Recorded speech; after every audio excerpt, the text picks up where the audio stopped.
मैं हूं सुदेश। चलिए आज की ताजा खबरों को जानते हैं।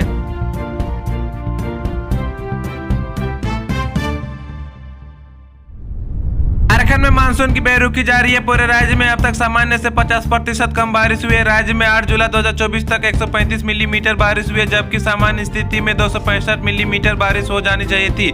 सबसे खराब स्थिति चतरा, पूर्वी सिंहभूम, पश्चिमी सिंहभूम, रामगढ़, सरायकेला, खरसावां, लोहरदगा, पाकुड़ और रामगढ़ जिले के है। यहाँ सामान्य से 60 से 70% कम बारिश हुई है। बारिश के अभाव में अभी लक्ष्य के मुकाबले मात्र 3% ही धान की खेती हो पाई है। राज्य के किसान खरीफ की खेती के लिए मानसून की बारिश पर निर्भर रहते हैं। झारखंड में पिछले 2 दिनों से मानसूनी बारिश की रफ्तार पर रोक लग गई है। ऐसा लग रहा है मानो इंद्रदेव झारखंड से रूठ गए हैं। हालांकि मौसम विभाग 2 दिन से अलर्ट पर अलर्ट जारी कर रहा है, लेकिन बादल हर बार रास्ता बदल ले रहे हैं। राज्य के अधिकांश हिस्सों में सोमवार को तीखी धूप खिली रही। हालांकि कुछ हिस्सों में हल्की बारिश भी दर्ज की गई है। मंगलवार का हाल भी कुछ ऐसा ही रहा।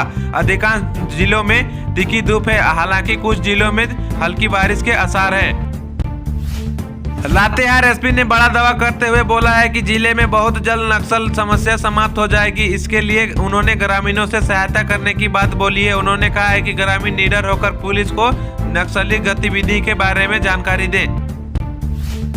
हाईकोर्ट द्वारा हेमंत सोरेन को जमानत मिलने पर झामुमो समेत इंडिया गठबंधन में खुशी की लहर है। पूर्व सीएम ने एक बार फिर सीएम पद की शपथ ली, साथ ही विश्वास प्रस्ताव लाकर बहुमत भी हासिल कर लिया है। वहीं दूसरी ओर ईडी उनकी जमानत रद्द कराने के लिए सुप्रीम कोर्ट पहुंच गई है। भोजूडी रेलवे स्टेशन के सुदामडी यार्ड में ट्रेन की चपेट में आने से चंदनक्यारी थाना क्षेत्र के टेकड़ा निवासी 59 वर्षीय खेमू देवी ने मालवाहन ट्रेन की चपेट में आने से मौत हो गई है। झारखंड के मुख्यमंत्री हेमंत सोरेन ने कहा है कि अब सरकार खनन होने से विस्थापितों के लिए विस्थापन आयोग का गठन करने जा रही है। आयोग खनन गतिविधि में विस्थापितों पर पड़ने वाले प्रभाव का आकलन करेगा। सरकार इनका डेटा तैयार कर रही है ताकि उनके आर्थिक और सामाजिक रूप से मदद की जा सके। उन्होंने कहा है कि राज्य में खनन कार्य सबसे अधिक होता है। इसके कारण कई लोग विस्थापित होते हैं क्योंकि राज्य में 40% खनिज है। समय से पहले हो सकता है झारखंड में विधानसभा चुनाव। तैयारियां कर रही है कि इस बार झारखंड में निर्धारित समय से पहले विधानसभा चुनाव हो सकता है। आसार है कि 15 सितंबर तक चुनाव की घोषणा हो सकती है। सूत्र कह रहे हैं कि चुनाव आयोग महाराष्ट्र और हरियाणा के साथ ही अक्टूबर में झारखंड में भी चुनाव कराने की तैयारी कर रही है। झारखंड पुलिस व आदर्श सैनिक बलों द्वारा चलाए गए ऑपरेशन कलिन के तहत लवादा व लिपुंगा में नक्सली मारे गए थे। इसके विरोध में भाकपा माओवादियों ने 10 जून को 1 दिवसीय कोलान बंद की घोषणा की है।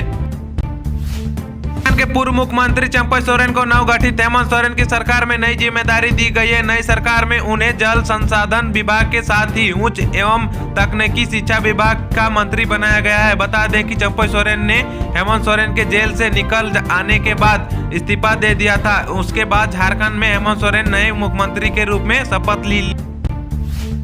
विकास सचिव के श्रीनिवास ने मनरेगा कर्मियों को ग्रेड पे सुनिश्चित करने के साथ ही 60 साल तक सेवा और बीमा जैसे मुद्दों पर सकारात्मक पहल देने का भरोसा दिलाया है।